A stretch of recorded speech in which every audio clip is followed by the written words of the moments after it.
근데 가격을 판단할 때 더 중요한 건 자기 자신이 아니라 남들이 어떻게 행동하는가를 볼 필요가 있어요. 네. 기대감이 좀 줄어들면서 네. 그분들이 팔려고 하는 물량이 많아지고 있다. 그러면 지금 시점에서 팔아야 되는 게 굉장히 현명한 방법이고요.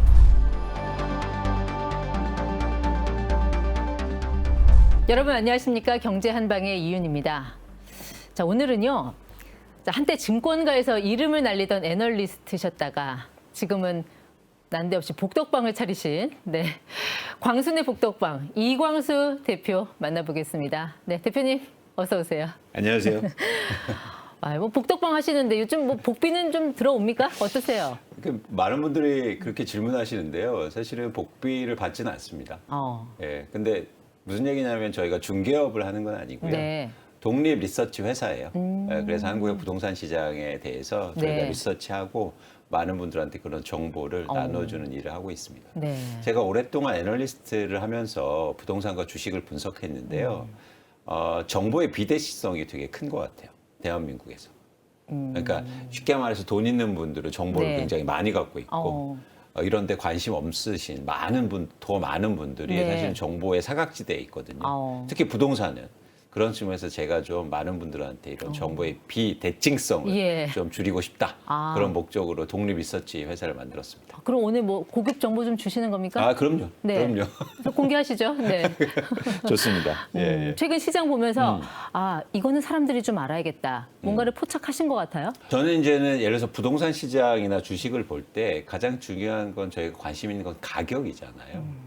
근데 가격을 판단할 때 더 중요한 건 자기 자신이 아니라 남들이 어떻게 행동하는가를 볼 필요가 있어요. 네. 그래서 예를 들어서 서울 아파트가 있는데 남들은 이 서울 아파트에 대해서 어떻게 생각할까? 나는 너무 사고 싶지만. 그런 남들 관점에서 보면 지금 한국의 부동산 시장에 큰 변화가 좀 일어나고 있는 거 아닌가? 이런 판단을 하게 됩니다. 어떤 변화인데요? 그러니까 예를 들어서 이런 거죠. 한국에 지금 쉽게 말해서 집과 아파트를 가장 많이 갖고 있는 세대는 60세 이상이에요. 장기 보유자들. 그렇죠. 네. 장기로 보유하고 있고 고령 세대가 사실은 대부분의 아파트를 보유하고 있죠. 보유율도 높고 자산에서 차지하는 비중이 거의 80% 이상이거든요. 근데 그분들이 최근에 파는 물량이 많아지고 있어요. 그리고 비중도 커지고 있고. 네. 그래서 예를 들어서 판매되는 물량 중에 아파트 중에서 과거에는 한 30%도 채 안 됐는데 그런 장기 보유자와 고령 세대 비중이 고령 세대 매물의 비중이 그렇죠. 네. 그러니까 양도인 비중. 매물 말고요. 그러니까 매물은 거래가 안 된 것도 포함되잖아요. 그렇죠. 예. 근데 양도인, 그러니까 매도인 비중이 네. 30%가 안 되는데 최근 거의 40%로 육박하고 있고. 근데 또 말씀하시는 게 중요해요. 최근에 서울의 아파트의 매물의 양이 1년 전에 5만 가구에서 최근에 8만 가구 정도로 증가했거든요. 근데 매도 물량 중에서 거의 50% 이상이 장기 보유자와 그리고 고령 세대로 추산됩니다. 그러니까 지금 부동산 시장을 쭉 지켜보셨는데 매물이 막 늘어요. 막 늘어요? 누가 내놨지? 궁금해요. 보니까 50대 이상, 60대 이상 이런 고령자들이 많더라. 그리고 오래 보유한 분들. 올해라면 그 시기열을 어느 정도로 10년 보시나요? 이상이요. 정확히. 그럼 서울 같은 경우 10년 이상 보유했으면 최소한 2배 이상은 올랐을 거 아니에요? 최소 2배죠. 많이는 3배 이상. 그러면 내가 한 3억 5천에 집 샀는데 지금 한 20억이 됐어. 이거 정도면 뭐 한 15억에 팔아도 뭐 괜찮아. 그렇죠. 이런 분들? 그렇죠, 그렇죠. 그래서 충분히 가격이 기대 이상 올랐는데 사실은 그 오른 거는 미실현이잖아요. 그렇죠. 그렇죠. 실현된 게 아니잖아요. 누가 사줘야 실현이 되는 그렇죠. 거죠. 장부가액이잖아요. 그래서 그동안은 계속 올라서 기분만 좋았지 사실 별로 좋은 건 없었어요. 네. 그런데 이제는 좀 걱정이 되는 거 수도 있고 어쨌든 가격 상승 기대감이 좀 줄어들면서 그분들이 팔려고 하는 물량이 많아지고 있다. 자, 그럼 여기서 왜 이 시점에서 본인들의 집을 던지는 것인가? 60대 이상이면 이제 수입도 없고 현금이 필요한 시기라 그런가? 왜 그럴까요? 이분들 왜 지금 집을 매물로 내놓는 거예요? 그러니까 세 가지라고 보고 있는데요. 첫 번째는 말씀드린 것처럼 가장 중요한 이유는 많이 올랐기 때문이에요. 그러니까 내가 집을 갖고 있는데 오르지 않으면 팔지 않죠. 그런데 기대 이상만큼 많이 올랐기 때문에 항상 고민하고 있는 겁니다. 이거 언젠간 팔아야 될 텐데. 근데 또 두 번째는 일종의 트리거. 그런 변화의 기폭제가 된 건 가격이 잘 안 올라요. 기대만큼. 그 얘기는 뭐냐면 가격 상승 기대감이 좀 줄어들고 있는 거죠. 더 이상 오를 거라는 확신이 떨어졌다. 그리고 또 하나 뭐냐면 지금처럼 오를 수 있을까라는 기대감이 줄어들고 있는 거고요. 세 번째는 또 하나 좀 중요하다고 보는 게 전세 가격이 의외로 그렇게 기대만큼 오르지 않고 있는 것도 마찬가지 네. 이유입니다. 그러면 더 이상 오를 거란 확신이 떨어졌다라는 건데 왜 사람들이 무엇 때문에 그런 자신감을 잃게 된 걸까요? 부동산에 대한 자신감. 그거는 사실은 전망이 있는 게 아니라 지금까지 추세인 거예요. 가장 크게 놀란 건 2022년이요. 2022년도에 예를 들어서 강남의 아파트가요. 23억, 24억 오르다가 갑자기 16억으로 빠집니다. 네. 갑자기 7, 8억이 빠지는 거예요. 그걸 보면서 놀랐어요. 이렇게 집값이 빠질 수도 있겠구나. 그 뒤로 약간 가격이 오르긴 했지만 네. 다시 빠지겠다는 공포감이 있는 거죠. 항상 사람은 미래 전망을 합리적으로 하는 게 아니라 네. 과거의 경험과 현재 상태를 통해서 미래를 전망하잖아요. 예. 근데 최근에 충격이 컸던 거예요. 그래서 다시 그렇게 빠지면 어떡하지? 이런 이제 우려가 커지고 있는 거고 네. 또 경제 전반적으로 지금 사실은 상황이 안 좋지 않습니까? 예. 성장률이라든지 여러 가지 뭐 금리라든지 그리고 뭐 센티멘탈하게 그런 느낌이 안 좋으니까 빨리 이거 팔아서 쉽게 말해서 돈 챙겨야겠다. 네. 이런 게 있는 거죠. 또 하나 말씀드리고 싶은 거는 고령 세대로 갈수록 수입이 줄잖아요. 예. 근데 갖고 있는 게 대부분 부동산밖에 없어요. 부동산 비중이 한 어느 정도 되죠? 80%입니다. 80%. 네. 60대 이상에서. 네. 네. 이분들 부채 비율은 낮잖아요. 부채비율은 낮죠. 그게 또 중요해요. 그래서 사실 대부분의 내가 순자산이 부동산을 있는데 그게 그냥 묶여 있는 자산이에요. 네. 근데 언젠가는 실현해야 되잖아요. 그렇죠. 그런 시점을 항상 고민하고 있는데 그런 시점이 이제는 오고 있다는 거죠. 앞으로 내 집이 더 오르지 못할 거라는 그런 이분들의 전망은 어디서 근거하는 거예요? 그러니까 합리적인 근거는 아니고 결국에는 어떤 두려움이 있는데 그 두려움은 결국엔 내 집을 누군가 사줘야 되잖아요. 네. 근데 최근에 저출산, 저출생이 지속되고 있고 아. 그리고 결혼하는 쌍도요. 3만 쌍 이상에서 최근에 19만 쌍 밑으로 떨어지고 있거든요. 네. 그러다 보니까 걱정이 되는 거죠. 내 집을 나중에 누가 사줄 수 있지? 그렇죠. 이렇게 비싼 집을? 그러면 지금이라도 빨리 팔아야 되는 거 아닌가? 이런 사실 걱정이 조금씩 생기고 있다는 거죠. 저도 똑같은 걱정을 한 게 앞으로 10년 그리고 20년 이후에 인구 감소가 정말 드라마틱하게 진행이 될 텐데 네.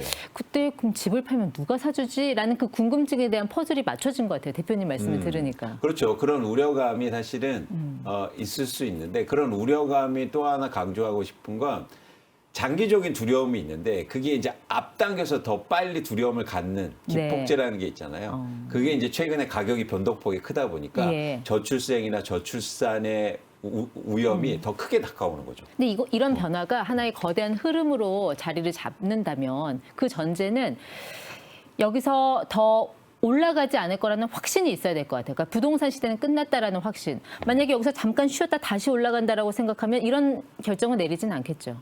그렇죠. 그렇죠. 그래서 이게 예를 들어서 말씀하신 것처럼 추세적인 현상이 되려면 예. 가격이 안 오르고 그리고 하락하면 좀 더 이런 어떤 심증적인 지금 두려움과 우려가 있는 거잖아요. 네. 이게 강화되겠죠. 그러면서 쉽게 말해서 가격 하락폭은 훨씬 더 커질 수 있습니다. 네.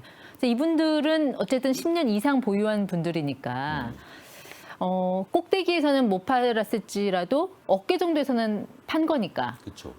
일단 팔면 위너는 될 수 있겠네요.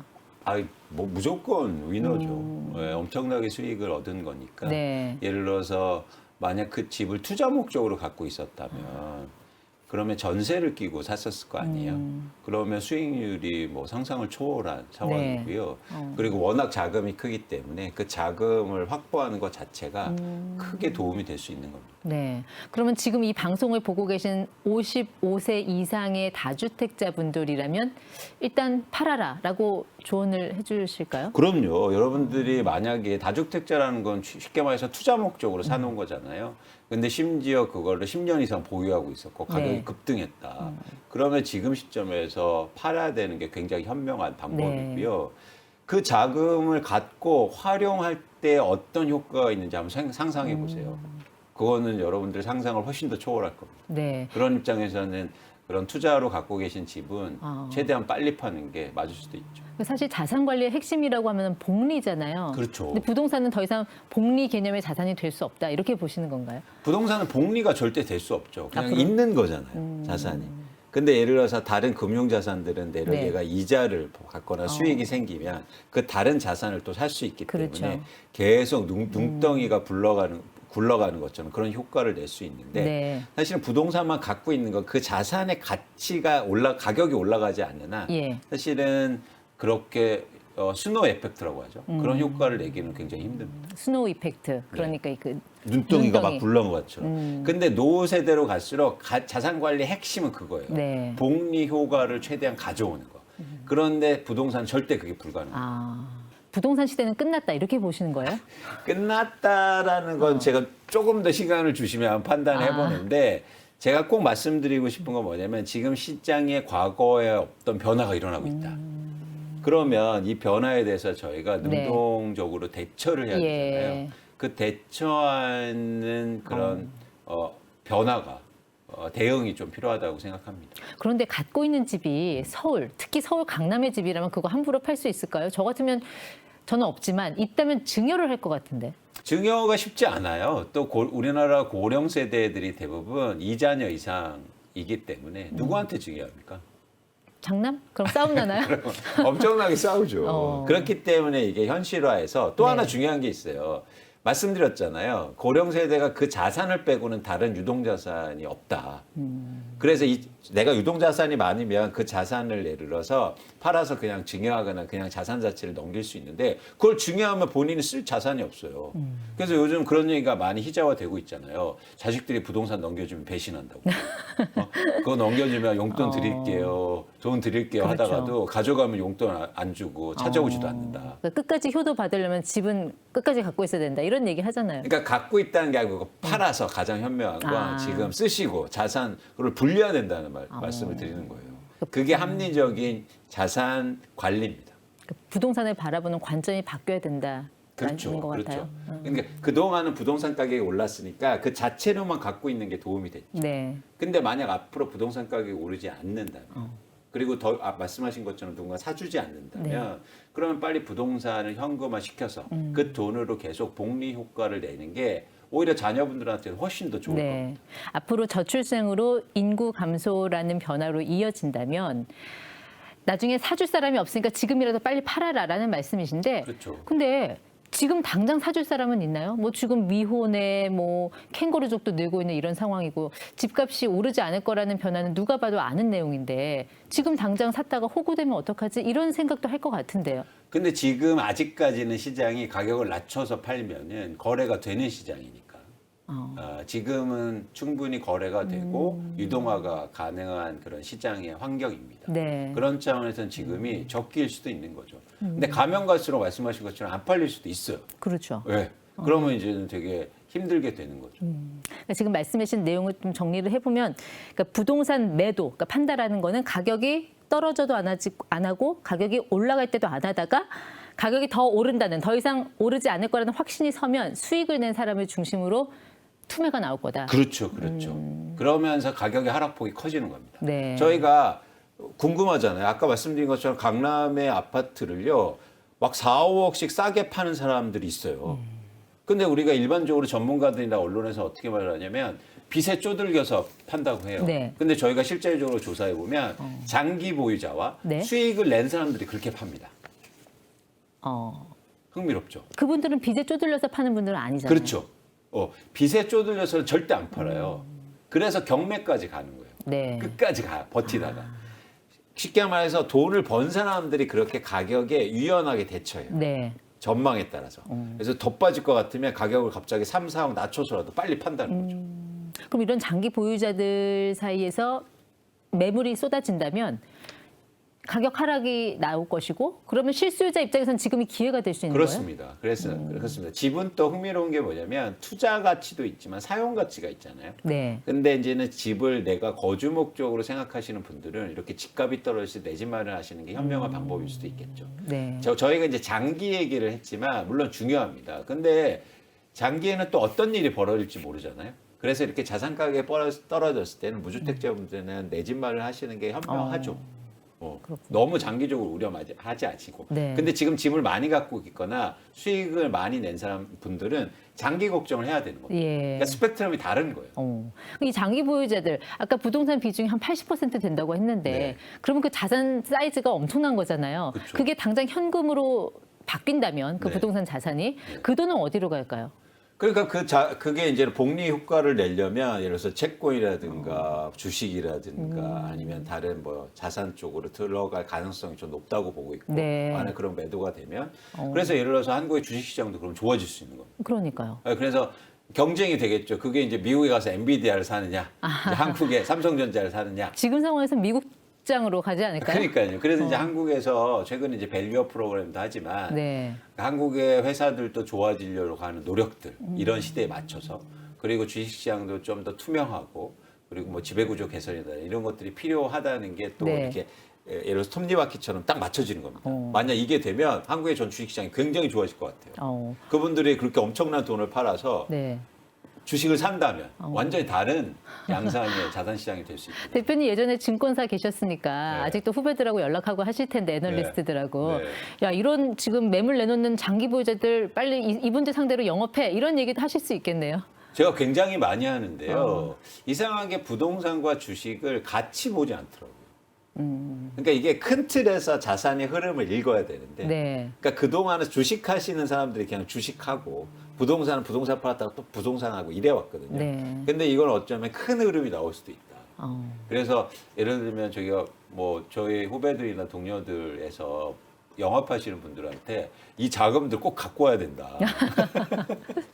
그럼 엄청난 영업이고 네. 그럴 수 있잖아요. 그런 얘기를 하고 있습니다. 그러니까 뭔가 장기 보유자들의 어떤 자산 포트폴리오에 큰 변화가 있을 수 있고 이게 우리 한국의 어떤 금융시장이든 부동산 시장이든 큰 패러다임을 바꿀 수 있는 하나의 변곡점에 온 것 같은 느낌이 들어요. 그렇죠. 네. 맞습니다. 그런 신호들이 조금씩 나타나서 저희가 좀 계속 지켜보고 있고요. 네. 이렇게 되면 부동산 시장에 보는 관점도 달라지는 거예요. 예. 예를 들어서 어떤 거냐면 그동안은 심지어 갈아타기라고 해서 계속 예를 들어 상급지로만 이동했어요. 예.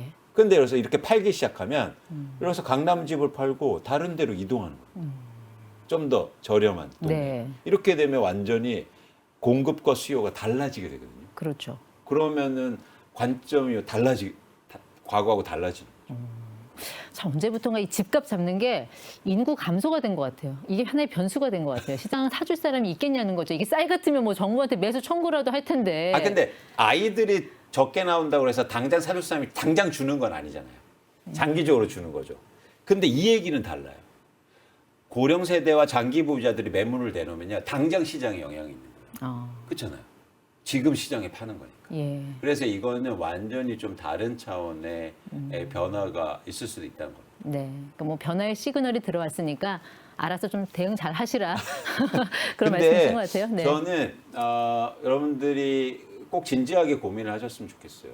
이거는 개인에서도 굉장히 중요한 선택입니다. 네. 그렇게 많은 부동산 시장을 안고 과연 언제까지 갈 겁니까? 이거는 국가 차원에서도 의미가 있거든요. 네. 그렇게 부동산에 묶여 있기 때문에 사실 소비도 감소하고 경제 성장이 둔화될 수밖에 없거든요. 근데 이분들이 사실 유동화하고 그다음에 복리 효과를 내리면서 소비도 증가하게 되면 국가 경제가 달라지죠. 예. 그래서 그런 차원에서 이런 자산 재편의 문제, 일종의 자산의 변경의 문제에 대해서 사회적으로도 관심을 갖고 접근해야 된다는 겁니다. 네. 어떠세요? 그 애널리스트에서 이제 부동산 전문가로 쉽게 말해서 전향하신 건데 네. 좀 아내분은 싫어하지 않으세요? 증권사 계실 때 월급 많이 갖다 주셨을 텐데. 그러니까 말씀하신 것처럼 뭐 좋게 말해서 전향인 거고 쉽게 말해서 꼬박꼬박 월급 받다가 네. 지금은 이제는 사업자하고 그렇죠. 뭐 월급이 들어오는 건 아니니까 걱정 많이 하죠. 어. 시간이 갈수록 걱정이 늘어나는 것 같아요.